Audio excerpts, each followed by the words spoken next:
Well, everybody, it looks like almost all of Cardano is headed toward the launch pad to jump on the dark rocket.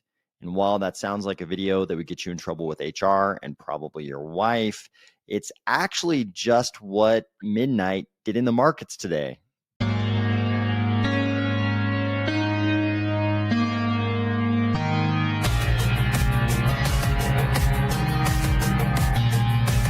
If you would be happy to jump on board damn near any rocket if it got us back above all-time highs in 2026, or if you're finding value in these videos, please consider delegating to the Army of Spies DRep address and the Army of Spies stake pool, ticker AOS. All right, welcome everybody. I appreciate everybody joining here. Why don't we change this so you guys can actually see the picture. I don't think you need to have that icon there all the time. Okay, let's see who's here. Neo Chat is here. And first again, yes, Hilldog is here. Thank you for coming. Neo Chat is indicating the rocket liftoff emoji. Yep, I think that's where we were today. Past tense. It's like being back in 2018. Charles's AMAs, like 5 to 20 people back then. So dope. Yeah, I agree. A little bit of nostalgia for sure. Thank you for that. I appreciate that. 8 Eclipse, let's go. Let's fucking go. Donkey Ned is here. What's up? Donkey Ned? Thanks for joining. Hilldog says, I successfully signed 2 wallet transactions during the initial redeem period. Now I go to the redeem portal, choose enter receive address manual, and neither of my receive addresses trigger confirm. So are you okay, I successfully signed 2 wallet transactions during the initial redeem period. Now I go to the redeem portal. Are you actually trying to redeem your night tokens ahead of when they're supposed to come to you on the 90-day calendar? Is that what's going on? Feels like I ain't getting my tokens. Yeah, are you pushing the button to actually get your tokens and it's prior to your 90-day calendar date? Is that what's going on? Guinness Speaks says, what's up, my man? Good times, but don't be chasing the price yet. There's a lot more tokens incoming and a lot more tech. Okay, that's kind of always true in crypto. Just generally, I think that's always true. There's always a lot more tokens coming and a lot more tech, but I get what you're saying.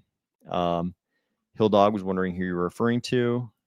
Night Token and all of us. Yep. Okay. Is anyone else in the Midnight Discord pumping as much of the coin? Peeps more interested in privacy these days.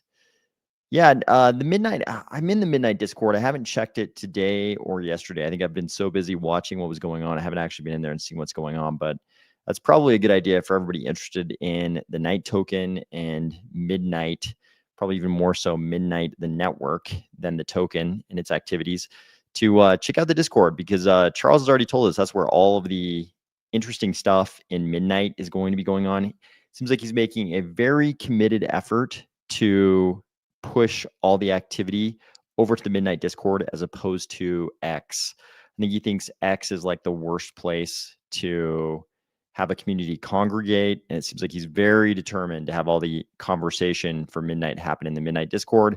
Will he be successful? Who knows? Guinness Speaks says, we have a long way to go. Believers are in for the long game. Yep. Lone Eagle is here. Thank you for joining, Lone Eagle. Pucky Hawk is here. Hello, all. Yeah, we have a ways to go, but it looks pretty good so far. Yeah, it does. Dr. Doge is ready to rumble. Afro in the wind. Let's go. Otis Freechove, want to drop in and say hi? Let's go. Afro in the wind says, in trouble with your wife. That's right. Rulo, hola. Thank you for joining. Brian Presnell says, another good day. Guinness Speaks his word. What's up, Blue Mammal? Thanks for coming. Seawalker says, pause up, bones are rocking. Yep. Oh, Bindocam's here. Good to see you. Torch Divino is here. Good to see you. So many people not looking at the top of the page for the thaw timer. Yeah, that's probably a lot of people for sure. Mr. iWebco DMS is here. Mission Zambia is here. I think it's let's see. Lone Eagle says, I think it's RNG over the next 90 days. Who gets their night tokens to your wallet? Yeah, it is. It is supposed to be random. It is. It is supposed to be like a random number generator. I think that's what you're referencing with the RNG.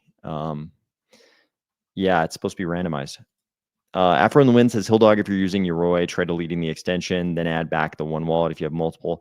That's what let me find my second address. Ooh, that might be a tip that works. That sounds promising. Jordan for America, what's up? What's up? Thank you for listening in the AM. Appreciate it. Binocam says the Discord is discordant. Lots of Moonboy talk and less fundamentals. Okay. Kristen Bowman, let's go. Let's go, Kristen. Thank you for joining. Cry Speed Freak. Hey, thank you for joining. Let's go. Elliot Adams says, makes me want to play Pikmin. What is Pikmin?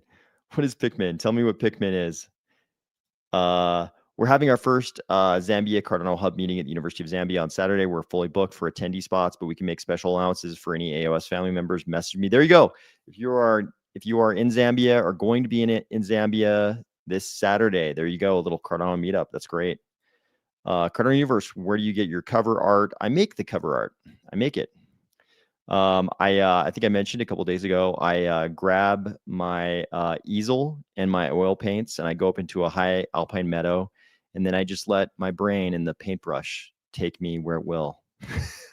That's how I create the cover art every night. Let's see. Hilldog says, Army, I think you explained yesterday, but how do you find out your date? Used a trimmer that's connected to Daedalus. Okay, Trezor. I think you're saying Trezor.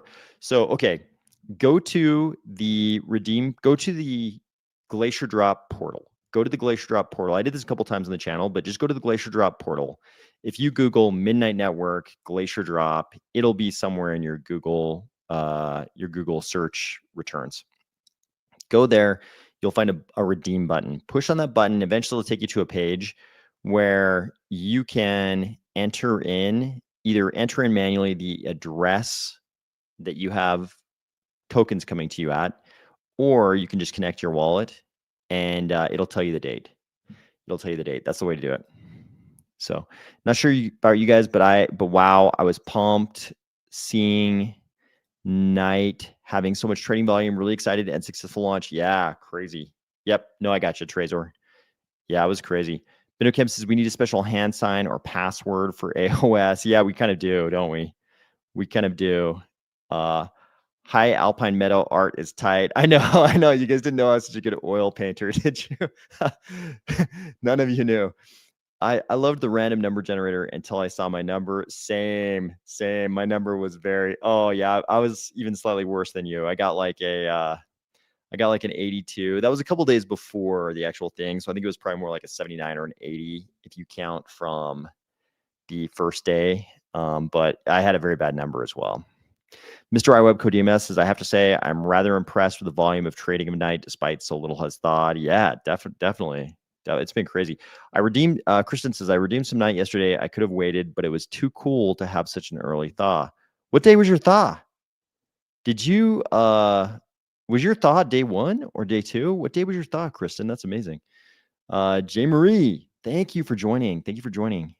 J. Marie says, I get my first Night drop in 6 days. Ooh, J. Marie also. So Kristen and J. Marie also both have very early draws. Congratulations. Good for both of you. Hilldog says, that's what I did. I remember receive address manually. Confirm button doesn't turn live, so can't click on. Sorry, man. Please move on. It's okay. Maybe try what Afro in the Wind suggested. Maybe that'll work for you. Ooh, David Musau also got an early one. My first redemption is in 7 days. Good for you. Lone Eagle got 69 days. Yeah. Binocam's mining wallet comes up on the 15th. That's great. Oh, Otis Freetio also got an early one. Good for you. Oh, Kristen's was day 1. Good for you, Kristen. That's awesome. Congratulations. That's excellent. Okay, let's I'm glad to hear some people got some early ones because I was mainly hearing about really long ones previously. So I'm glad to hear some of us got some early ones. It's great. Okay, let's look at what the Dark Rocket did today. So, this is not the, let's see, where is that at? Okay, we've got, we're gonna have to navigate to it. Sorry, guys, we're gonna have to navigate. Looks like we have the wrong tab here, but I think you all know, if you were on X today, I think you know which tab I'm trying to navigate to. Not those ones. This one. This is the one. Sorry, I apologize for that. This is the one. At a certain point today, if you weren't around, at a certain point today, CMC was showing a midnight price of above 8.5 cents, which pushed us to a fully diluted market cap of over 2 billion. This is crazy. You remember during the sort of first hours of trading, maybe not the first hours, but shortly after the first hours, we dropped all the way down to some numbers in the threes. And then we recovered quite a bit. And then today we got all the way up to 8.5. Look at those beautiful blue candles. And more importantly, we ended up at an FDV market cap value of above 2 billion. This is pretty crazy. I did not expect this at all today. This is certainly some sort of black rocket, some type of black rocket. Let's see. Cardano Universe says Midnight could not verify 3 wallets today. Brian Presnell says my redeem is on Christmas Day. How sweet. S Walkers got one in 7 days. Good. Okay. Blue Mammal got one today. Okay. Good for you guys. Good for you guys. Mr. iWebCode DMS, 31 days. Christian says your girl is hanging on to that night, though. Good for you. Good for you. I mean, I have no idea what the best call is. As always, I will never attempt, even pretend to be able to tell people what the right decision is with their own assets. But good for you. Cardano Universe says 3 browsers. BindoCam, AOS needs a new laptop. Yeah, dude, I definitely thrashed the laptop during the scavenger mine. I think it was kind of coming. This laptop gets very heavily used. I'll put it that way. This laptop gets very heavily used. So it definitely ended up in Lappy Valhalla. That is absolutely the case. ADA was at $1 last Christmas. Price prediction for this Christmas, no idea. No idea. Hilldog is the address you're entering, the one that starts with stake or address? Okay, yeah, this is a good question. This is a good question.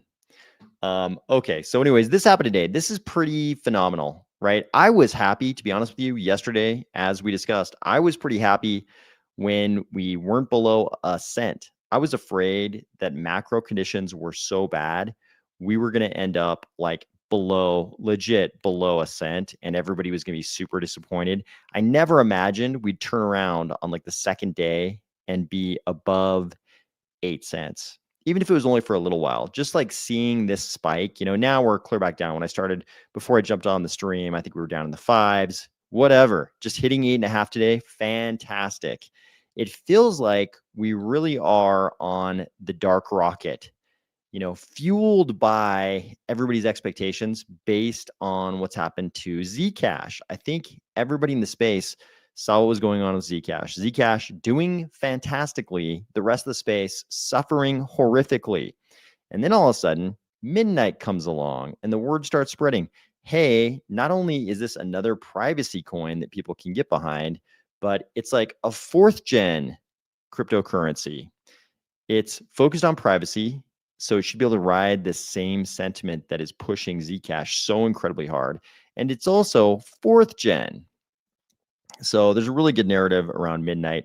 What I'm really curious about is, what is the timeline on this wave of very positive sentiment? Not for Midnight, but just for privacy. I kind of think, all signs are sort of that every ecosystem keeps talking about privacy. We hear about privacy from the Ethereum people, from everybody. Everybody's talking about privacy. And as we discussed last night, I think they're all realizing they're like behind us, and that Charles somehow got out ahead of everybody by starting work on this. I think he said 5 years ago or something. So Charles, it may just be that Charles was like half a decade ahead. He was just like half a decade ahead of the curve somehow. And we all get to benefit from it because we all got free allocations, and somehow each of those tokens we got were worth like 8.5 cents today, which is crazy talk. This is crazy town. Fantastic though. I'm really curious though. What I'm getting at is I'm really curious what this wave of privacy interest looks like as far as timing goes. Is this the kind of wave that's going to like last all throughout 2026? Every other ecosystem starts talking about their early phase build out of privacy, and Midnight just, if it's one of those that just lasts like all year long, does Midnight just ride this wave throughout all of 2026, kind of like Zcash has been riding it lately? If so, that's a really good story.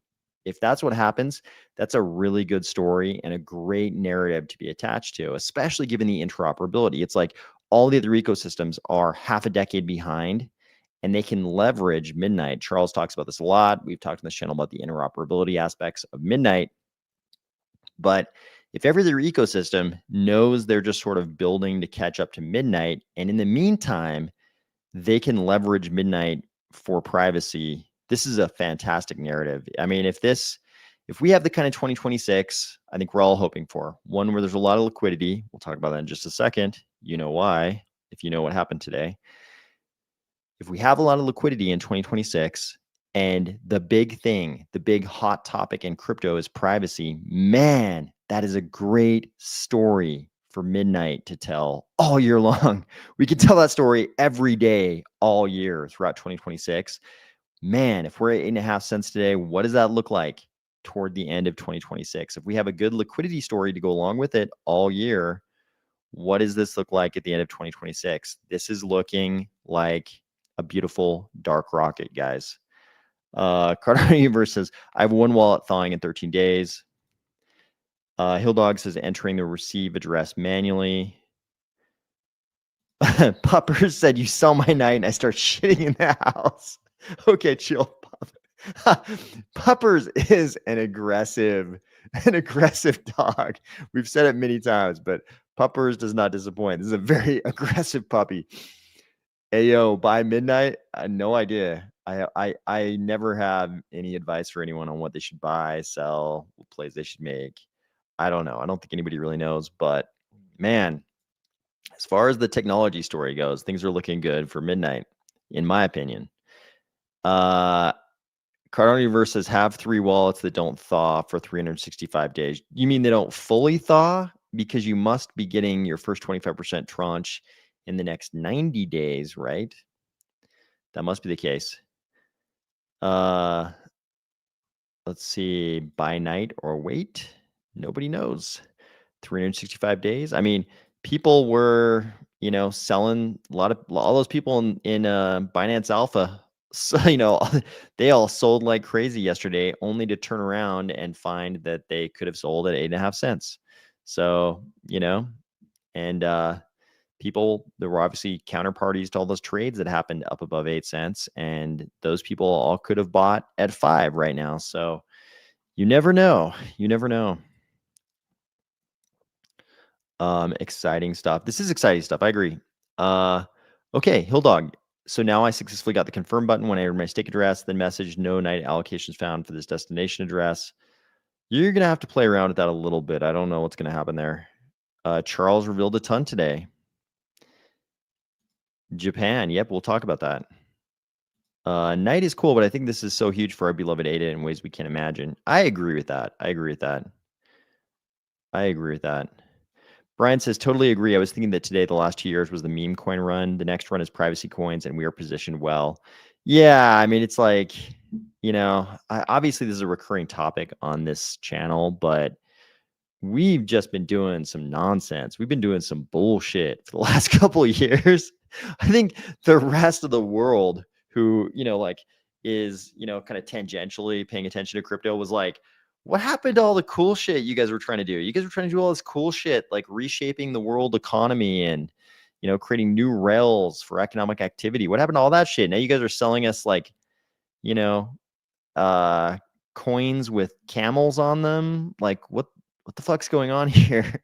So I feel like if we make a run at privacy, we're sort of back on track, back on the first gen, second gen, third gen train, right? We should be coming out with a 4th gen. Cardano, called itself 3rd gen, came out in 2017, guys. It's 8 years ago. We almost made it a decade, before we hit, 4th gen, at least what we're labeling 4th gen over here in our ecosystem. And that's long enough. That's long enough. We did some bullshit since then. We did a bunch of bullshit. And now we're finally getting back to it. So last gambit, evening. James Syracuse, I thought I was getting 35,000 midnight, and I relooked today for my thaw data, and that shit said 3,800 total. 3,500. Is that I'd go back and 10x difference. I'd go back and recount that. I'd figure out where the delta is on that, because that's a lot of tokens, and at these prices, that's some meaningful dough. I'd go back and recount that thing and figure out how that happened. That's a little concerning. Luckily, my main wallet, walk forward 47K night, worked 47,009, but my other three, only one of three got night, but only around 1,000 each. Okay. My main wallet, sounds like your main wallet got 47,000 night, but your other three, only one of three got night. Oh, okay. Last canvas is I got a 520K bag at 3.8 to 4. Plan to hold on to it. Was considering more, but honestly, this is my first launch token. Not sure what to expect. Yeah, I mean, I don't think anybody really knows, right? Least of all me. Like, I don't think anybody has a damn clue what the price is going to be like a year from now. And if you think anybody does, ask yourself how many people, when we were above $1 like a year ago in Cardano, in ADA, how many people were saying, yeah, we're going to be under 50 cents 12 months from now. That is a very small number. So that tells you that nobody has a damn clue. Nobody has a damn clue. Hill Dog, you might need to take it to an online wallet with DApp connector. Yep. Clone have any similarities to Midnight? I don't even know, Ron. I don't even know what Clone is. Is Clone another coin? I've never even heard of it. The Night Train. We're all on the Night Train for sure. Kristen says, I'm beyond excited for the RealFi reemergence. Always what I've been here for, making resources available to real people. Yep. I think that's going to be exciting. It's going to be exciting and important, I think. It's important to not be bullshitters, right? If crypto was only about meme coins and PFP NFTs and stupid 2017 ICOs, very few of us would be here. There'd be like, 1% as many people here. Those were just distractions. We got sort of transferred onto, these detours for a couple of years there. But yeah, we've been doing some bullshit for a while. We gotta get back to the real shit. All aboard. It's an RWA magnet, cross-chain private predictable fees. Yeah. I think you're really right about the RWA part. Charles has been talking about this all along, but obviously you've got to have, if we're going to do the real world asset thing, some real world assets you can do, right? I mean, you can sell, some, I'm trying not to use the word commodity here, but you can sell some real world assets in unregulated jurisdictions. You can do certain things without, having to worry about too much regulation. But a lot of real world assets are going to require KYC, and ZK technology is definitely the best way to do KYC for all the reasons we've talked about on this channel and Charles is continuously talking about. Like, they just need to know that you're cleared to trade, that you're not on the, you're not on the OFAC list, if it's in the US, like you're not a sanctioned party in any jurisdiction, and your home government is good with you trading. And the platform doesn't need to know the rest. They don't need to know all the information on your passport. They just need to know you're good to go. So ZK technology is really the best way to do real world assets. So BinoCam, I think you're right. I think that RWA magnet part, the rest of crypto doesn't even realize how much you really need a shielded, unshielded architecture to do that, to do it correctly. Okay. Yep, Hill Dog's going to keep at it, keep trying to fix it. Puppers says Puppers needs to selectively disclose his offspring to new bitches. Seems fair. See, it does seem fair. Does seem fair.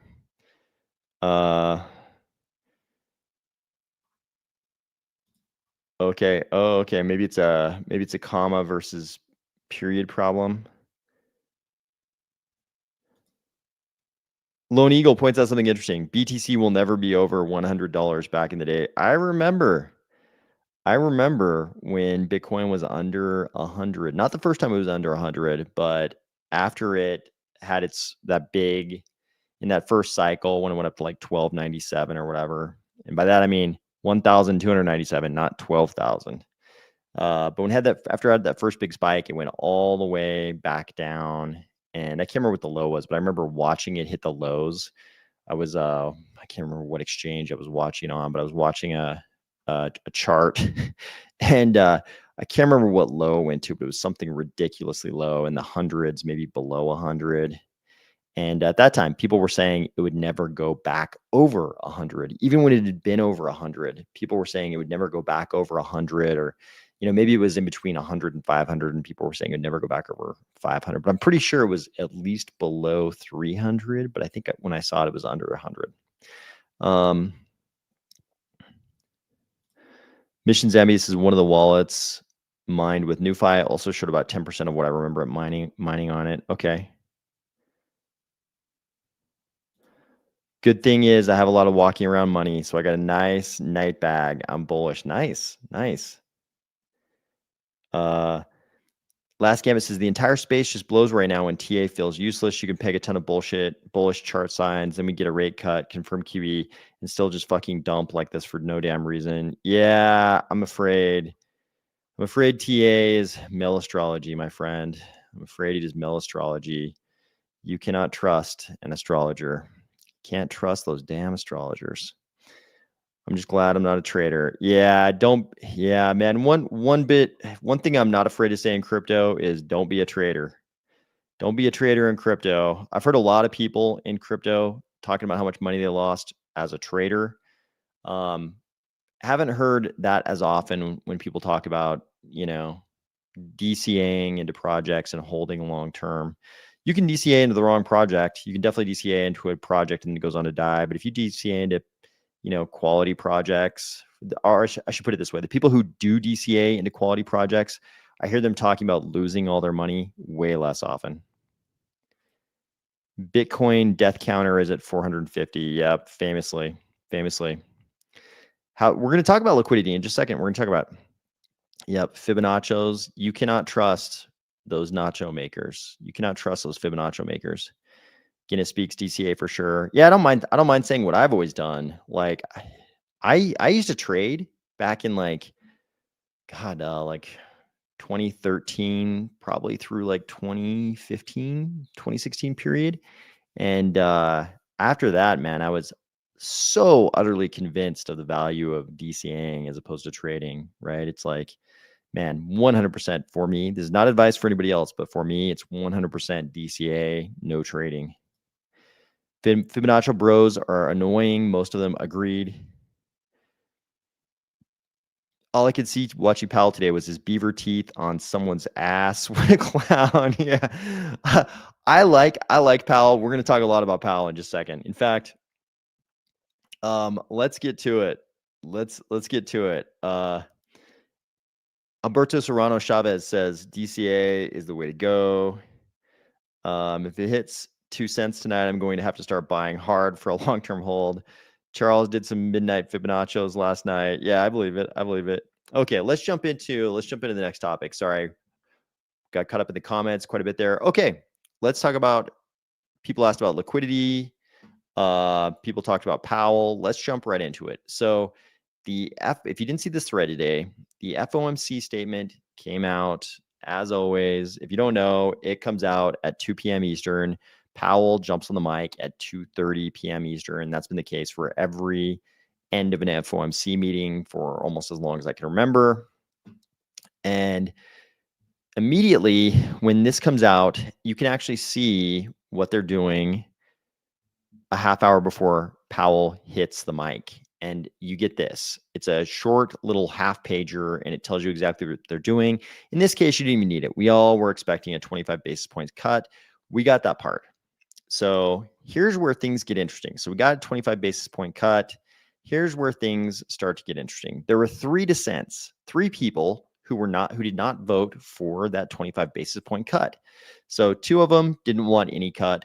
One of them was Stephen Myron, who favored a 50 basis point cut. So instead of 0.25%, he wanted to cut a 0.5%. Myron came over from the White House Council of Economic Advisors to replace Kugler, who resigned in August. So he's from the White House. He's from the current administration, kind of on loan to the Fed to replace Kugler. So no surprise, he's the one who voted for a 50 basis point cut. So as always, this is the Fed trying to walk the tightrope between unemployment concerns and inflation concerns. And today, as everybody expected, unemployment concerns defeated inflation concerns. So Powell said, and here we're going to get into a lot of quotes from Powell, but I think it's important to know what's going on in his head because nobody has their pulse, nobody has their finger on the pulse of what's going on like the goddamn chair of the Fed. This is the dude who knows all the shit, all the internal stuff about what the government is thinking about, not even the government, what this quasi-private, quasi-governmental organization, okay, basically private organization knows about what's going on with the economy. But some interesting insights here. So he says reserve balances have declined to ample levels. The committee has decided to initiate purchases of shorter-term Treasury securities, mainly T-bills. So you're going to hear a lot of people today and yesterday, or today and tomorrow and the next day, talking about how QE has begun, quantitative easing has begun. You know what that is? That means the balance sheet is expanding. And that is what he's talking about here. They ended QT. We've talked about it many times on the channel. They ended QT at the start of December.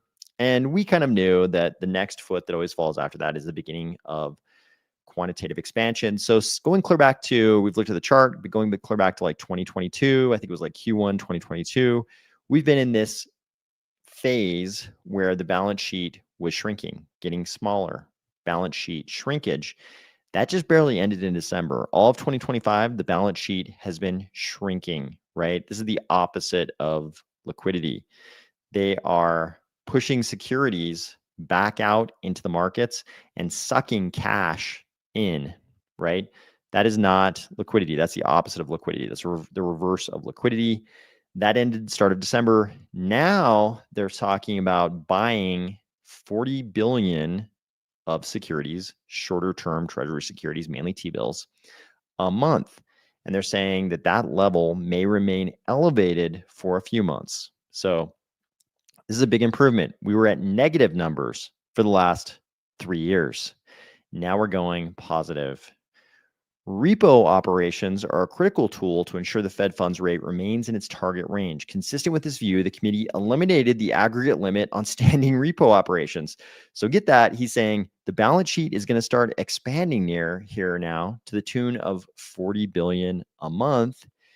And we've eliminated the limit on standing repo operations. So we can also use overnight repo to do whatever the hell we want because there's no limit on us now. So this is kind of exactly what you'd want to see, and actually more than I expected. I didn't expect them to announce expansion of the balance sheet in the first meeting after they ended QT. You know, I didn't think we were that lucky. Basically, I was less optimistic. I didn't think we were lucky enough to have this happen. This isn't the crazy numbers though. This isn't like the COVID thing. This isn't like the COVID thing where we went up that wall of liquidity where all of a sudden the balance sheet expanded massively and M2 went from like, 15 trillion to 21, 22 trillion, whatever it went to. This is not that level of liquidity, but it's positive now. It's positive now. I didn't even expect it to be positive at this point for us to be going in a positive direction. Plus, they removed the limits on overnight repo operations, meaning they have that additional tool now. So they've got 2 tools they can use to increase liquidity for us. So the owl says baseline expectation of the Fed is for a pickup in growth next year from today's relatively low level of 1.7%. And Powell looked kind of nervous because we don't see him making a ton of predictions outright like this. Throughout his career as Fed chair, we don't see him saying a lot like, this is what we think it's going to be. It's always like, hey, we're going to look at the data and we'll make, decisions. We'll make assessments as we get closer to the next meeting. We're going to be very data driven, and it's almost like they're not looking forward, as much as you would think given their job. But here he's straight up saying, the baseline expectation of the Fed is for a pickup in growth next year from today's relatively low level of 1.7%. And he's going to explain later how that is going to have to, basically, he implies that that's going to have to accompany other additional Fed balance sheet expansion. So he says reasons for the expectation of growth pickup. And he was nervous. He looked nervous when people drilled down on this and wanted to know why they had this expectation of growth pickup. He says consumer spending has been resilient. Investment in AI and data centers has been holding up business investment. Fiscal policy is going to be supportive. So the baseline would be solid growth next year. This is very positive, guys. Very, very positive when the Fed is like, hey, we're expecting solid growth next year, especially after this year of tariffs. Look at the look on his face. Look at that. That is not an owl perched in the tree ready to swoop down and devour all of us mice. That is a closed beak owl. That owl has a closed beak. He is not trying to eat mice. The mice will see the mercy of the owl this day. When questioned about growth picking up, but unemployment not dropping, so think about this, he's saying growth is going to pick up, but that's not necessarily going to be accompanied by a drop in unemployment. So an increase in employment. And he was questioned about this. He said he didn't say that was necessarily the case, but basically because they cut, he's saying we're cutting because we need to increase employment. He's saying the implication is obviously higher productivity. Some of that may be AI, but productivity is also just structurally higher. So he says productivity has been structurally higher. So if you start thinking about it as 2% per year, you could sustain higher growth without increased job creation. So he kept trying to not blame this on AI, not do the AI doomer thing, but he's like, hey, we're experiencing this crazy consistent increase in productivity. So we could actually have growth of the economy without having growth of employment, which is a little bit scary if you are employed. So after he said this, though, there was a split-second pause where it was sort of like that moment where he realized he said the quiet part out loud, like, hey, we might have growth in the economy without growth of employment, which is, good for people who own the means of production, but bad for the employed. I'm definitely a capitalist. I think you probably all realize whose words I was echoing there, but just because it's funny, I'm actually strongly a capitalist. So the owl says, I don't think a rate hike next is anybody's base case at this point. What I'm hearing is that people are saying maybe we hold here, or maybe next we cut a little or more than a little. This is really important. Remember in October, he had that really hawkish answer to this reporter's question. This was like the exact opposite of that. Now he's saying a rate hike, so raising rates, is not anybody's base case right now. What he's hearing is that people think we just hold here at these levels for the federal funds rate, or we cut a little, or we cut more than a little. This is very good. This is very good. So it doesn't necessarily mean we're going to get a cut, in January, but it means we don't have to worry about hikes. He's sending the signal here. You don't have to worry about us hiking. We're not going to hike. We're probably going to hold here, or maybe we cut. And I personally think Powell is pushing for a few more cuts between now and when he's out of here in May. And I'll talk about that in just a second. I'll talk about why I think that. And he might not get his way. because as we discussed last night, the Fed is much more democratic now. It's much more of an actual committee and not this dictatorship run by the chair as it was under Greenspan. So he says on unemployment, now having cut 75 basis points, so the last 3 meetings, they cut 25 basis points each. So now 0.75%. Now having cut 0.75%, the idea is that the labor market can stabilize or unemployment can maybe tick up 1 or 2 more tenths. So he's thinking that we're kind of done with the unemployment ticking up thing. We won't see any kind of a sharper downturn that's in the labor markets, which we haven't seen any evidence of at all. So they're not expecting any big wave of unemployment. I know a lot of economic doomers right now are like, oh, we're going to lose so many jobs next year. We're so screwed. We're all fucked. Powell isn't seeing that. He's not seeing that in the future. He's seeing maybe a tick up in unemployment of 1 or 2 more tenths, but not any kind of a sharper downturn. He doesn't see any evidence for a sharp downturn in employment. That's great news for the economy at large. So the Fed is viewing the impact of tariffs as a one-time notch up in pricing and not a sustained thing. But the data going forward will tell them if they are right about that.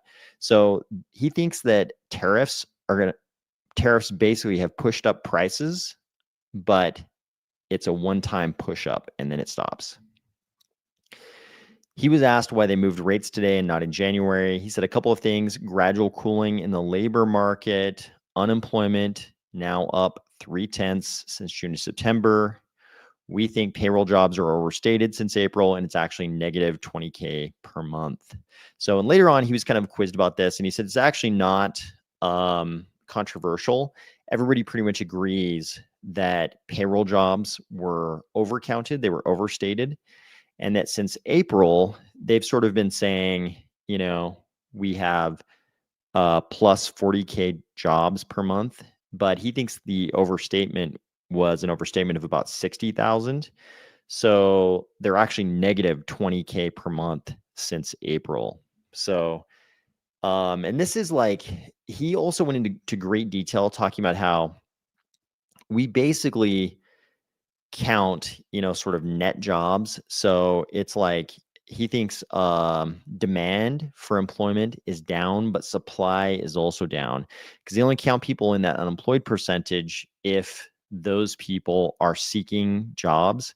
So if somebody quits their job or is fired from their job, but they're not looking for a new job, they're not sort of counted in those numbers. But the 60K delta he's talking about is actually a miscounting. And he says that everybody agrees on this, that it's not actually controversial. He says basically what's going on is that service inflation is coming down and goods inflation is going up. But the goods inflation is entirely in sectors where there are tariffs. So he's basically signaling, hey, the inflation story is over now. The only thing we're dealing with is goods inflation from tariffs, but that's going to be a one-time sort of bump in inflation. It's not a sustained inflation thing. On the balance sheet, and here's where we get to the really important stuff, guys. Here's where he talks about what everybody is labeling as QE. So he says what really happened is shrinkage went on. Some call it QT. We were monitoring it. He's talking about the balance sheet contraction that happened since 2022. Nothing happened. Overnight reverse repo went down close to zero. We've talked about that on this channel and shown that chart. Then in September, the Fed funds rate started ticking up to the top of the range. So, you know, the Fed fund rate, we always talk about being a range, you know, like 350 to 375, 325 to 350. The reason why it's a range is because it can tick up and down depending on what is happening in the markets. And in September, they noticed that the Fed funds rate started ticking up to the top of the range. So that tells you, when that starts happening, that tells you that you're in an ample reserves regime. He says, we knew this would come. It came a little quicker than expected, but we were absolutely there. So we announced we're resuming reserve management purchases. Why is it so big? He's talking about the QT, the 40 billion per month. Why so big? April 15th is coming up and reserves drop sharply and temporarily on tax day. So that was going to happen anyway. There's also secular ongoing growth of the balance sheet. We have to keep ample reserves as they relate to the whole banking system and the whole economy. That alone causes us to increase about 20 to 25 billion per month. So he's saying out of that 40 billion, they're going to be expanding per month. 20 to 25 billion of it is just secular growth in the economy, and they have to increase the Fed balance sheet just to keep up with demand from the growth in the economy. So he says that's going on right now. That's all going on also in the additional context of the front loading they have to do to get through the tax period. So that's what's happening there. So you get what he's saying. He's saying people are going to pay their taxes in April. So reserves are going to go down. Like everybody's going to pull money out of the banks to pay their damn taxes. So the banks are going to have need for, they're going to have greater, there's going to be greater demand on the Fed because the banks will be running low on cash. So he's saying they're front loading the balance sheet to the tune of the delta between that 40 billion they're asking for and what he thinks is the secular need to increase of about 20 to 25 billion per month. So he says, so that's what's happening there.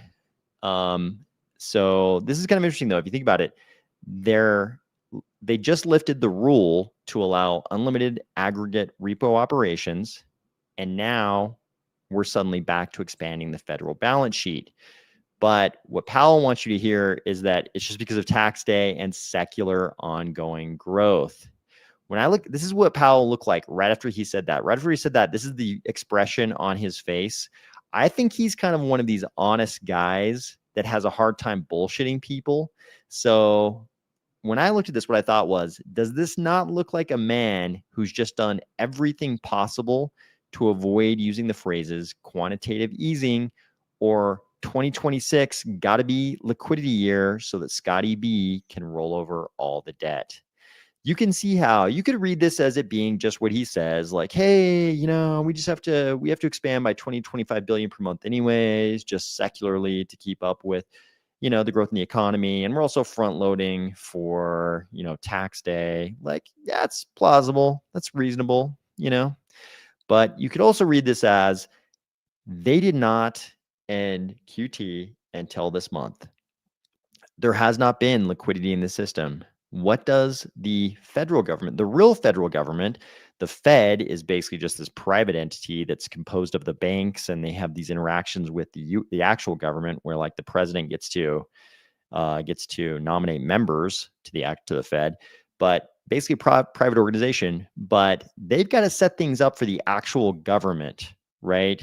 The Treasury General account is the checking account of the entire government. And the Treasury also controls the debt of the entire government. They've got to roll over all that debt, right? They've got to roll over the debt. And the best way to deal with debt, if you have this power, is to debase the currency and control the interest rates at which you have to issue that debt. So they've cut the last 3 meetings. That's great for rolling over the debt because now that debt can be issued at a lower interest rate than it was before, because interest rates across the board are different than they were before. And also, if we debase the currency quite a bit, it makes it a lot easier to pay back those debts. So you can read this how you want, but just remember, this is the face Powell made after telling everybody it was just, you know, to accommodate secular growth of the economy and to preload for tax day. So then he went on to talk about tariffs. He says, assuming there are no new tariff announcements, inflation from goods from tariffs should peak. He already said that most of the goods inflation was from tariffs, but that inflation should peak in Q1 of next year. This is really interesting. So he thinks the tariff inflation is going to peak in Q1 of next year, and then we're on the downhill slide. It's great. From here, it should increase a couple of tenths or something. After that, you should see that coming down on the back half of next year. So he says after Q1, all of the tariff inflation is going to be going down. This is a great story for 2026. Even the Fed, I think we can all agree, Powell at this point is no best friend. He's not BFFs with Chairman Donald. He and Chairman Donald, Chairman Owl and Chairman Donald are not Chairman BFFs. But even he is saying things are going to look great. Why? Because he's got his legacy to worry about. When challenged on favoring employment over inflation control, because that's what's happening here, the owl explained, through the context of our 12 reserve banks, we hear loud and clear how people are experiencing high costs right now, but a lot of that is just embedded higher costs from inflation in 2022 and 2023. So he's not blaming the current inflation on tariffs, right? He's saying a lot of that is just embedded higher costs from the inflation in 2022 and 2023. And if you look at the M2 chart, like we have many times in the past, you can see that was a gigantic wave wall of liquidity. It was an incredible amount of stimulus. Just prior to that resulted to all the inflation in this period. Anything we did this year, anything we do next year, that's all going to pale in comparison to what happened during COVID. That was a crazy event that, we may never see again in our lifetimes. Probably we will if you have the same half glass full kind of view of, central bank debasement that I do. But that was a super crazy event. We're not going to see that very soon unless things go really wrong. The best thing we can do now is restore inflation to 2%, which our policy is intended to do. This is the owl speaking, but also have a stronger income, a stronger economy. This should say stronger economy, and some years where wage growth significantly outpaces inflation. So he's saying the best thing to do, we had all this inflation in 2022 and 2023 because in the aftermath of what they did during COVID to make up for shutting down the whole world. And the best thing you can do now is just get inflation back down to 2%, which the Fed is trying very hard to do. And then you just need to have a strong economy and some good years where wage growth outpaces inflation. So that's to say that real compensation, so real meaning adjusted for inflation, real compensation is positive. He says that's what needs to happen for people to start feeling good about the affordability issue. So we're trying to get inflation down to 2% and support labor growth for people to feel good about prices. So he makes a good point here.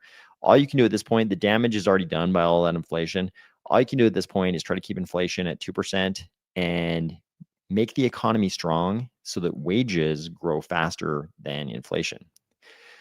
Without tariffs, inflation is really in the low twos. And here's where we can start talking about his legacy a little bit. So he thinks without the tariffs right now, the inflation is really in the low twos. Most of the inflation overshoot is tariffs. So he's telling you right here, remember, he gets done in May. In May, he's out.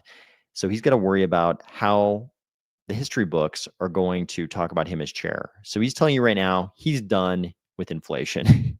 He's already done doing his job with inflation. He's like, I'm not going to worry about that now. We're calling victory on inflation. It's already in the low twos. And in the past, like the Fed has been happy to be in the low twos. It's like close enough to 2, which is their goal, that if they're in the low twos, they're happy. He's telling you right now, hey, I did my job. Whatever amount we're above the low twos is really just inflation. So he's not worried about inflation anymore. It seems like the owl is hanging his legacy on a premise that inflation would be near 2% if not for Trump's tariffs. So as long as unemployment is good by May, he's pretty much done his job. So this is why I think the owl may be willing to push for whatever is necessary between now and May for unemployment to be good. So if unemployment is low enough, I think he's going to call it a victory and say, hey, I delivered a strong economy to my successor. In fact, somebody asked him, what's your goal for, how do you want people to perceive your legacy as chair? And he just said straight up, the only thing I care about is delivering a strong economy to my successor. And we all know how he's going to measure that: inflation and unemployment. So I think he's declared victory on inflation. All he wants is to get unemployment a little bit lower by the time he's out of there in May, and he can call it a double victory, double fatality, double KO. He did say, I never thought I would see a time when we'd see 5 or 6 years of 2% productivity growth, and this is higher. If you use AI in your personal life, and I think a lot of us have, you can see the prospects for productivity. It makes humans more productive, but it may make other people have to find new jobs, though. So it could have productivity implications while also having social and labor market implications that we don't have the tools to deal with. But yes, we are seeing higher productivity. He was trying not to, paint AI as this boogeyman who was going to destroy employment, like a lot of people have. But at the same time, he was sort of acknowledging, yeah, it's kind of weird. We've had 5 or 6 years of 2% productivity growth. Never thought I'd see that in my lifetime, but don't blame it on AI, kind of. So this was a really important, this was a much more transparent Jerome Powell.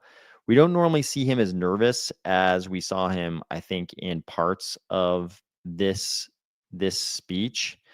I think he does care about his legacy as much as he pretends like he doesn't. He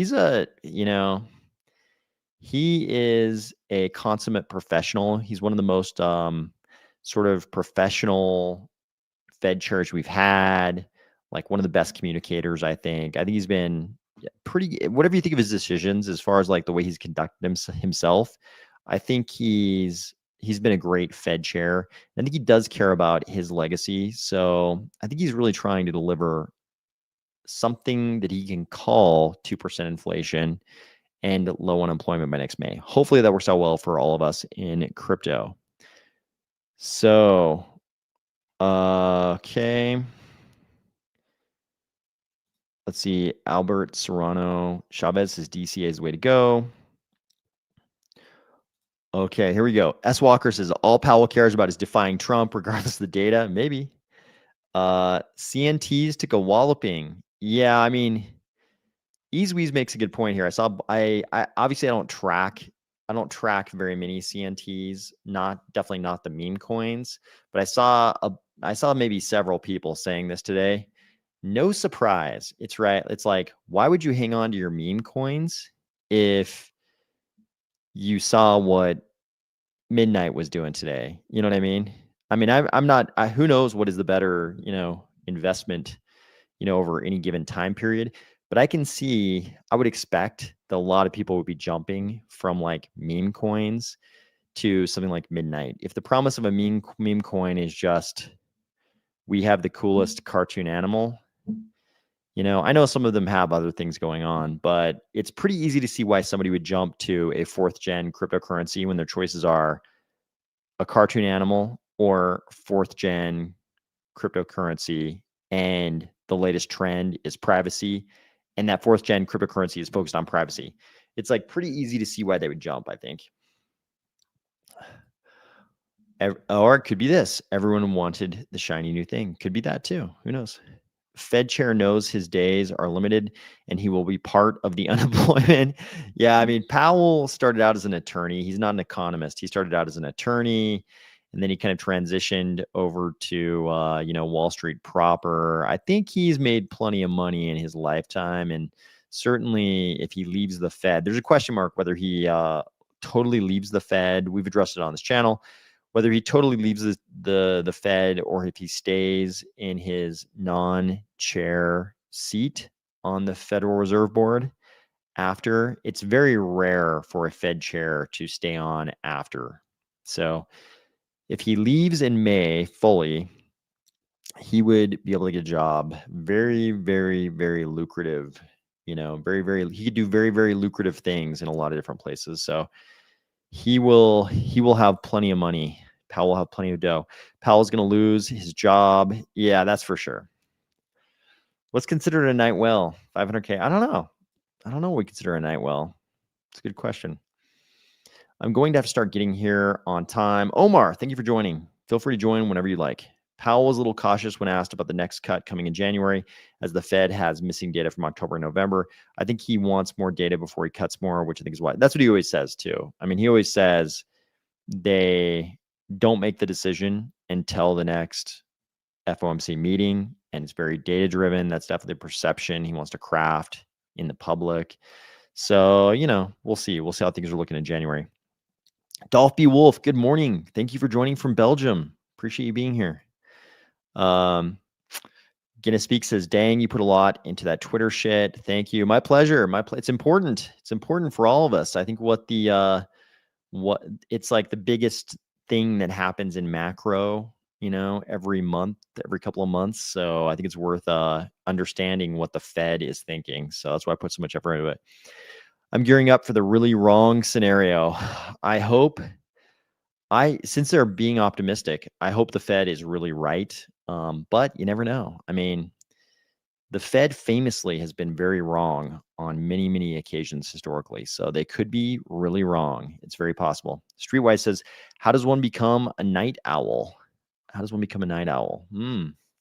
So the reason why I believe Powell is part owl. So I call him the owl because when you look at this guy, and this is not the right photo, but let me find a good one. Okay, there's a good one.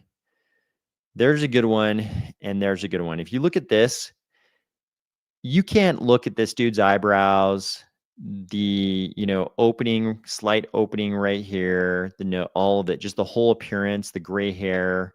You can't you can't look at this and tell me one of his grandparents, maybe great grandparents, if not grandparents, at least one grandparent was some kind of an owl. Like a hunter was out in the woods and there was like a female owl, the music started playing, things got romantic. A couple generations later, you get these guys that look like this. I cannot be convinced that one of his grandparents was not some kind of owl. So I think that's what happened in his case. But he's a great Fed chair, regardless. I'm not being a speciesist here. So Prater Arsonist says, "What's up, meme nighters?" Charles said in Xbase, stablecoin that yield will be a thing for RealFi for Cardano. I'm very curious to see what happens with stablecoins and RealFi. I think that's got to be a big part of the plan, but it just hasn't been announced to us yet. It's true the Fed never actually gets to 2%, despite all our preaching. The 2% is a perfect number. Notice is never ever on. Yeah, this is so true. He even talked about that today. They ask him about this almost every single meeting. It's not even just him. It's every Fed chair ever. They always ask them like, "Are you ever going to get to 2%?" And they always, Powell at least has been really consistent. He's always like, "Our goal is 2%," and the American public understands that our goal is 2%, but they never ever get there. They never get there. Like low twos is the new 2%. Actually, you could argue like even a few years ago, you would argue that anything in the twos is the new 2.0 because they never actually get there. So if he's in the low twos, he'll call it good. He'll call it good. Brian says, I also think he's waiting to see what the Supreme Court does on the tariff thing. If they have to give it all back, that will dump a lot of cash back on the economy and could kick off inflation again. That would be an unexpected source of liquidity. So is it liquidity in the US economy though? I mean, who does it go back to? So there's a lot of questions there, but that would be an unexpected source of liquidity. At Cardano says even professionals drop F-bombs. Yeah, I mean, we all heard Powell in that hot mic incident where he told the ushers in the room to shut the fucking doors when there were protesters outside. He didn't say that. He said, well, shut the fucking doors. It was like pretty out of character if you only see him on the mic. So very professional, but also says fuck. Binocam says, sorry, Peepo and Logan, the future is now. Yep. Brian Packard says, good evening. Good evening, Brian. Yeah, he's part owl. I'm no genealogist, and especially not a cross-species genealogist, but I cannot be convinced this dude. I mean, I've got more pictures. There are more. I mean, look at that one. Is that not a gray owl? That's exactly how a gray owl looks up in a tree. That is him. The music started playing in the woods, and boom, we have a human owl. Exactly. This is exactly what I think happened. If we'd had if we'd had trail cams, back in those days, we might have caught it on trail cam. Blue Mammal says swapped the dip 25 minutes ago. Okay. Switch my cartoon monkey profile picture for a midnight Cardano symbol merge. It was hard for me to add the symbols for Ethereum and Solana on there, but they were part of the airdrop. Midnight Cardano symbol merge. Yeah, I think I see I see some things going on in your PFP there. I see some extra dots. So is that what that is? Is that yeah, so I guess that's like midnight plus Cardano. Okay, I like it. I like it. Yep, it was a romantic encounter between probably, I'm guessing, a hunter and an owl. I feel like it wasn't a hiker. I feel like you had to be a little more adventurous, so probably a hunter and an owl. Possibility of war, Powell. Are you saying Powell said that, or you're saying maybe he's thinking that? I mean, in terms of IR right now, like geopolitics, like it's definitely we're living through a wild era. We're living through a very wild era. There's a lot going on. I would like to talk more about that. If we had more time, I would talk a lot more about geopolitics. But there's a lot going on. It's a very interesting time, very interesting and a little bit scary time to be living through. So people were referencing this earlier.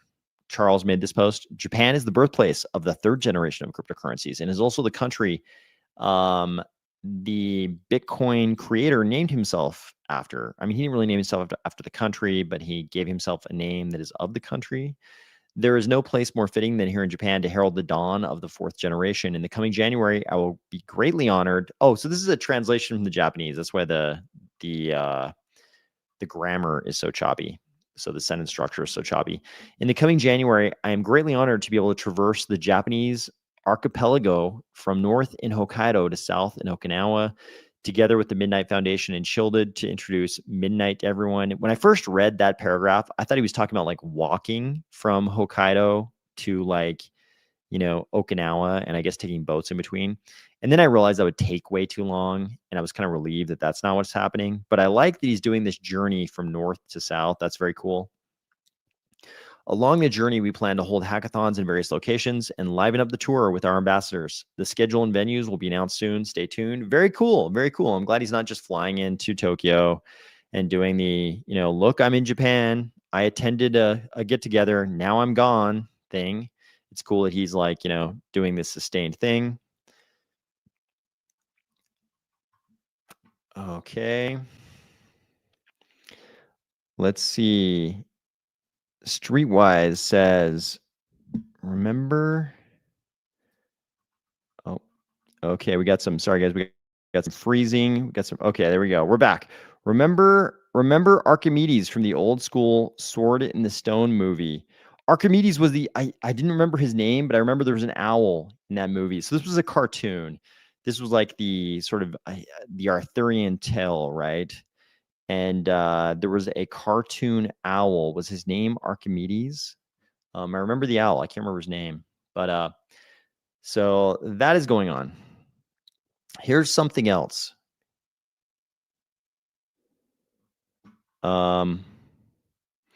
Let's see, before we move on, Brian says, yes, explain that Japan thing again. I don't understand. Why can't the Japanese buy Night yet? I don't know. I don't know if that was a regulatory thing. I remember Charles was saying that, Japan was going to be this huge rush of buying, and I couldn't quite understand when he was saying he thought that was going to take place or why it wasn't happening yet. Maybe it just wasn't authorized for trading in Japan yet or something. Lone Eagle says, became a real estate agent in Colorado due to crypto and interest rate drops. Okay. They've definitely seen some price appreciation in Colorado real estate over the last half decade or so. They're looking at some pretty crazy prices there. The Secret of Nim. Oh my God, this is great. More like the Great Owl from Secret of Nim. A lot of you won't remember that cartoon. That was a cartoon also with mice. And that's very nostalgic for me. Thank you for bringing that up. That is very, very nostalgic for me. Malo Blesov, morning. Good morning. Thank you for joining. So, okay. Okay, this is kind of interesting to talk about. I thought this was important. This is not Cardano proper news, but this applies to all of crypto. So the block reported U.S. Teachers Union urges the U.S. Senate to withdraw crypto market structure bill. Why? So this little screenshot says the union, which represents 1.8 million members, said in the letter that it is fundamentally committed to maintaining strong and safe pensions for retired workers. It opposes the bill over concerns that it could pave the way for digital assets to enter retirement portfolios, including AFT pensions. American Teachers Union, please go fuck yourself. The logic is wild. It's like, hey, we're afraid of teachers having digital assets in their retirement portfolios. So we think nobody in the US should get the crypto market structure bill. Please go fuck yourselves, Teachers Union. Teachers, I appreciate you. US Teachers Union, go fuck yourself. This is ridiculous, right? It's like, it's not intellectually honest. So somebody made the point down below here. The teachers union is an arm of the Democratic Party and an arm of the bureaucratic rent-seeking class. The teachers union, so I don't know about any of the rest of that, but definitely the teachers union, I think we know they fall on a certain side of the political aisle, and they may be living in the past a little bit. I'm just saying they're probably more aligned with the anti-crypto army and sort of the dragon and her style of politics than they are with the rest of the political spectrum. This is not them being afraid of fucking retired teachers having crypto in their portfolios. This is just them being a bunch of dicks because they want to be activists, you know, in a certain part of the political spectrum. And they're like, oh, crypto, those guys are our enemies, right? Fuck them. Let's try to fuck up the entire crypto market structure bill just to fuck with those guys. This is just them being dicks. Lone Eagle says, USA just added, you were able to pay your taxes with crypto to increase USA holdings. Who's allowing you to pay your taxes with crypto? Oh, are you saying Colorado? Or who just allowed that? Brown bearded hermit says we have to go. We've got to break up the teachers unions, by far the worst of all unions, and that is saying something. I kind of agree with that. Public sector unions need to be outlawed. Yeah, I mean, this is kind of some bullshit. Like, why does the fucking teachers union get to tell the rest of the world, the rest of the US economic world, you don't get to have reasonable regulation of crypto because we're afraid of teachers having fucking Bitcoin in their retirement portfolios? It's ridiculous. Like, they don't need to be political actors, right? If it actually like applied to, you know, teachers or teaching, this would make perfect sense. But why the fuck are they so active on the crypto market structure bill? Their explanation doesn't jive with what I think they're actually doing. I think they're just trying to be dicks because they see crypto as being a creature of the right. And they're like, oh, we're very progressive, so we got to be against that. The Fed, the US government. Okay, I'd be curious to see. I haven't seen much on that. I'd be curious to see what that is. David Moosehouse says, as someone who works in higher education, most of them are great people, but fuck American Federation of Teachers. Yeah, this is my experience. All the teachers I know are great. They're great. All of them I know I like. I've known a bunch. I like them all. But the fucking union can go fuck itself. Oh, yes, we know nothing about crypto, but let us give our 2 cents on the matter. Yeah, exactly. Exactly. Like, what is their fucking, you know, aside from it opposes the bill over concerns that could pave the way for digital assets to enter retirement portfolios, including American Federation of Teachers pensions. So what the fuck? So you're afraid a teacher might elect to have Bitcoin in their portfolio? Like, what the fuck? Guinness Speaks says, I'm in a good solid union. I want more crypto. Fuck sakes. Yep. Yep. Don't forget they kept schools closed during coronavirus too. Yeah. That part made sense to me because I know the young teachers I've known, they're more than happy to have some days off. So it didn't surprise me that they were like, yeah, let's keep that shit closed. The young teachers, there are great teachers out there who only care about their students. I definitely agree with that. But yeah, I know some young teachers who like to party and they don't mind taking a day off. So I'm not saying that about teachers generally, but I'm just saying I wasn't surprised when they kept the schools closed. Okay. Just want to get that out there. American Federation of Teachers, you can go fuck yourself. On the other side of the spectrum, we have SEC Chair Paul Atkins, very pro crypto. So this headline, I haven't dug into whatever soundbite they're basing this off, but Cointelegraph is reporting SEC Chair Paul Atkins said ICOs, initial coin offerings tied to network tokens, digital collectibles, or digital tools should not be treated as securities and do not fall under SEC's purview. So this is such a like broad headline. I would like to see what he actually said, but I did include this because I wanted to talk about the difference between sort of the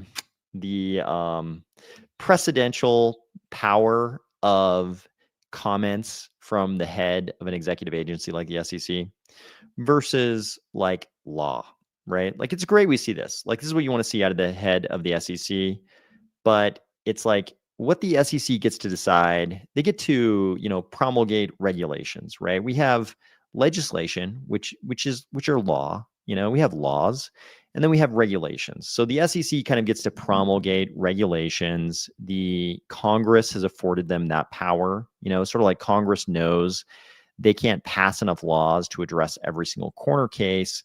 So they allow the executive agencies to promulgate certain regulations that have to be consistent with the laws, but they kind of fill in, all the gray areas to take care of all the corner cases.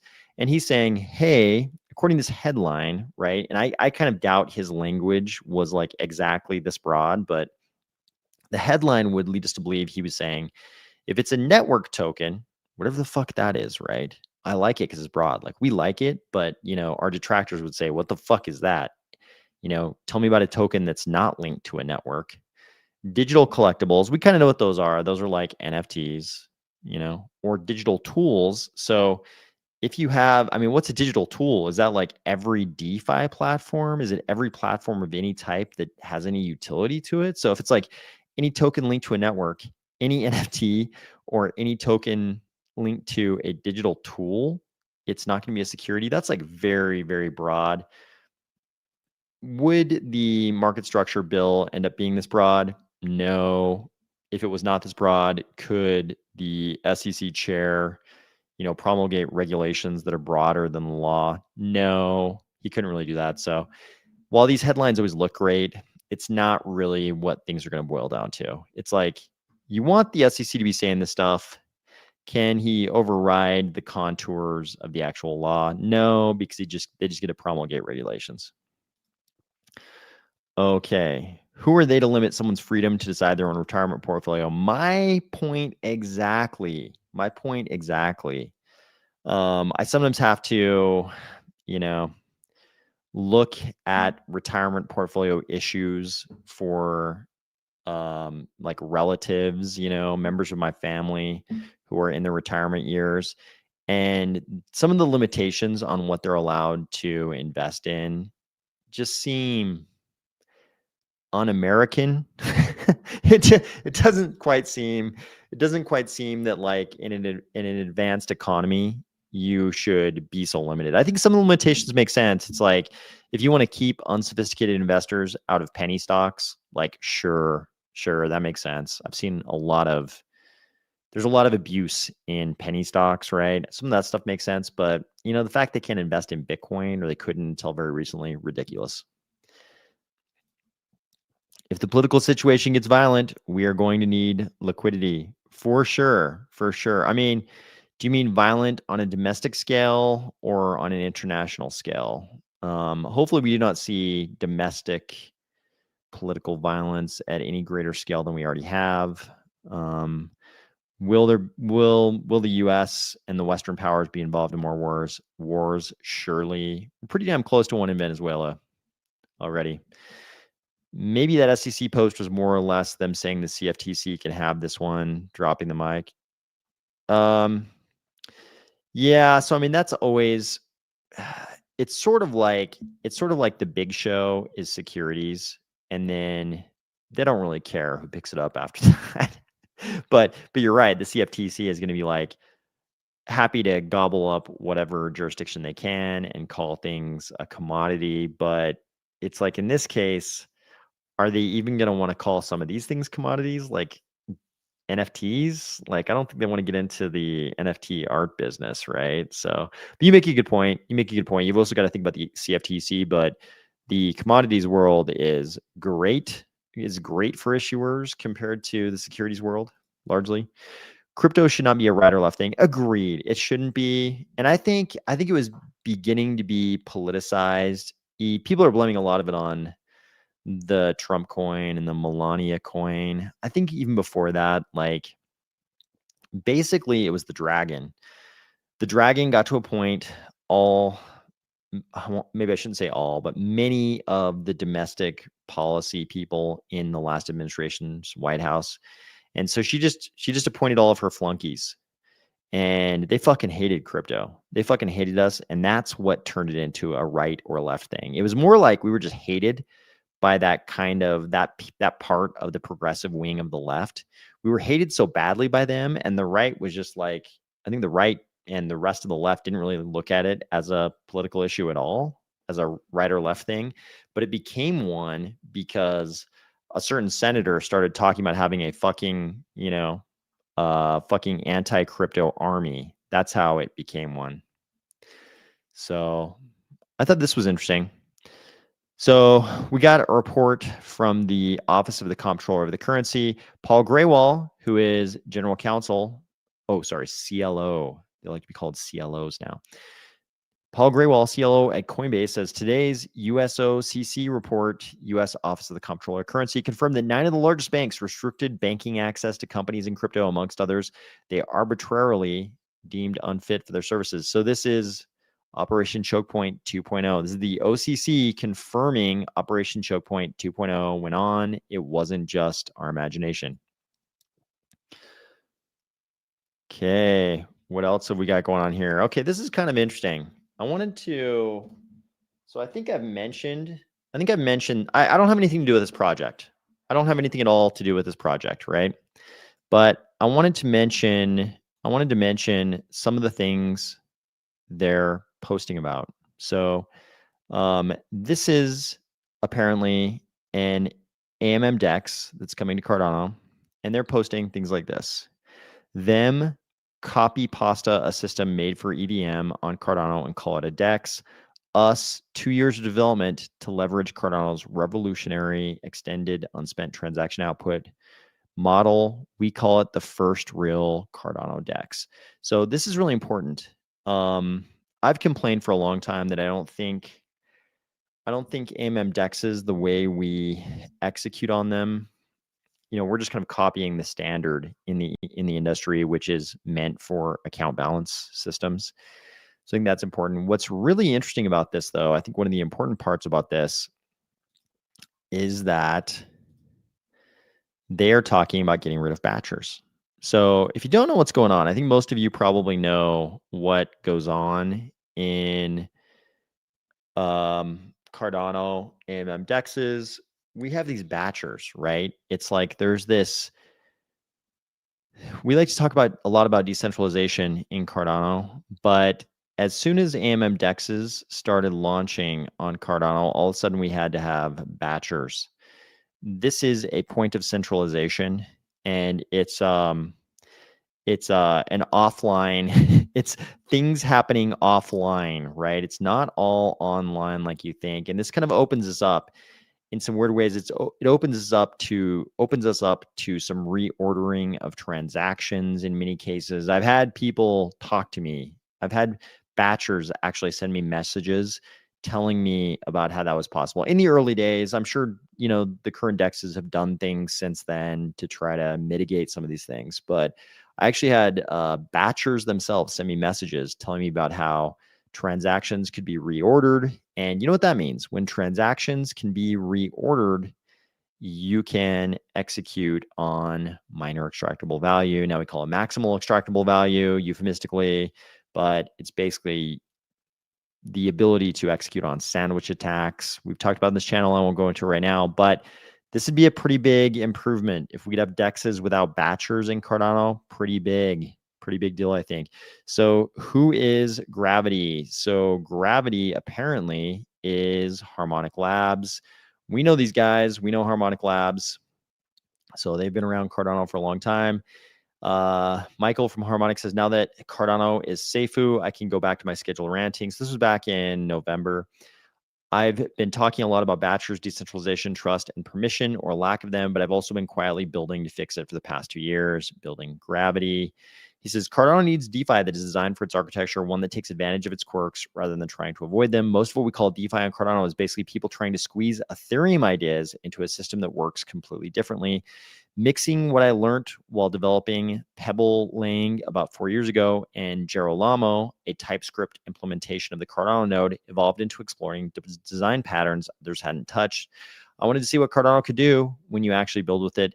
And those experiments kept going, breaking things, fixing them, breaking them again. A lot of designs that looked good on paper turned out to be disasters. Others showed weird behaviors I didn't expect.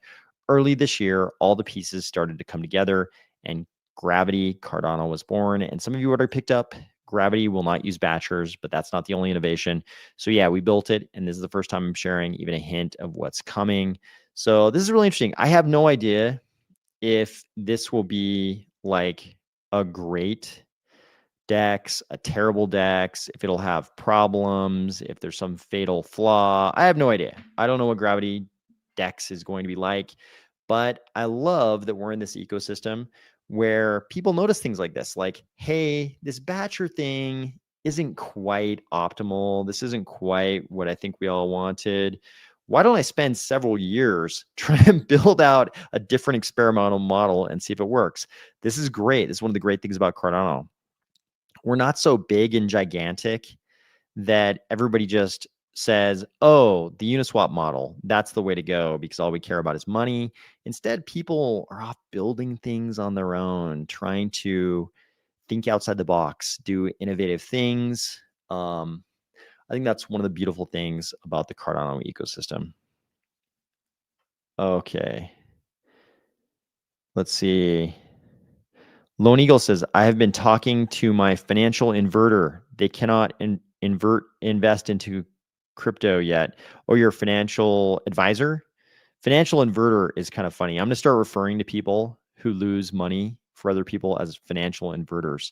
But yeah, no, I mean, obviously there's different licenses for people. There's sort of financial investment advisors, and there's other different categories of people who hold different licenses. But yeah, we're not yet to that point where everybody can sell crypto. We're definitely not there yet. Yep, the dragon. The dragon is responsible for a lot of the crypto hate we get. I meant to check if the American Federation of Teachers is a campaign contributor to the dragon. I was going to look before we jumped on this live stream, but I wouldn't be at all shocked if they are. The left's short-sightedness regarding monetary issues in crypto makes it impossible for me to vote for them. Their policies are simply unsustainable in the long run. It leads to centralized control. Yeah, they fucked up on crypto. They fucked up on crypto. Like that was the biggest, most short-sighted position to take. Crypto was perfectly fine being a non-political issue. Like the left, that part, I won't even say the whole left, but that part of the left, you know, literally trying to form an anti-crypto army, their words, their fucking words. That was the biggest mistake ever. Do you know how the Clarity Act differentiates decentralized versus non and the benefits that they will get? Decentralized status coins should skyrocket while others plummet. I did a bunch of videos on it. So go back. There have actually been like various iterations of this whole thing. The first drafts we saw came from Senators Lummis and Gillibrand of Wyoming and New York, respectively. And actually, some of the ideas that made into some of their earlier drafts were actually even better. They were better for Cardano.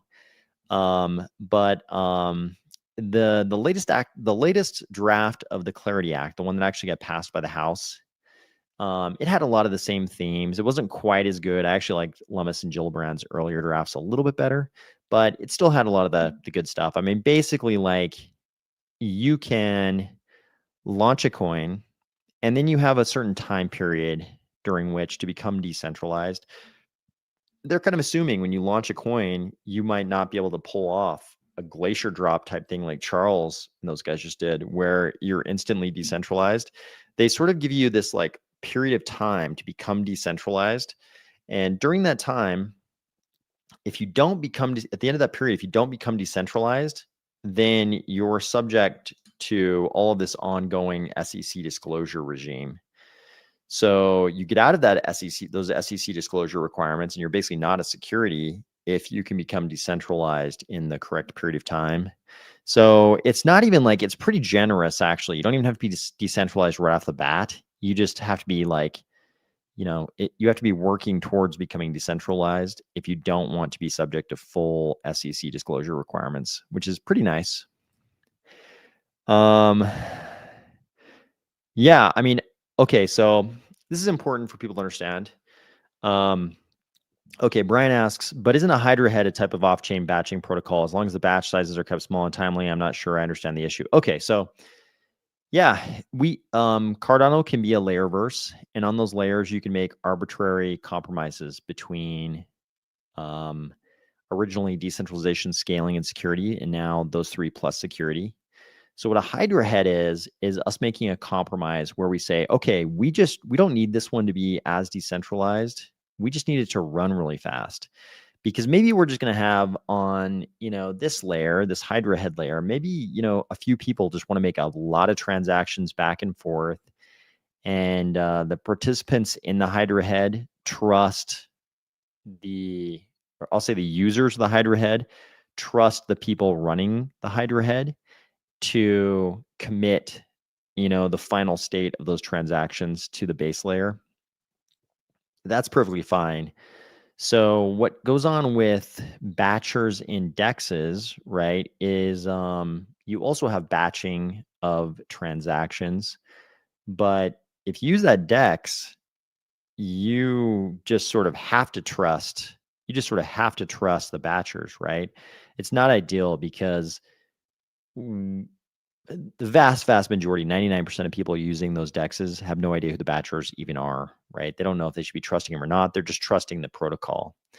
So while it's inherent in a Hydra head that the users are trusting the people running the Hydra head, that's just sort of part of the design.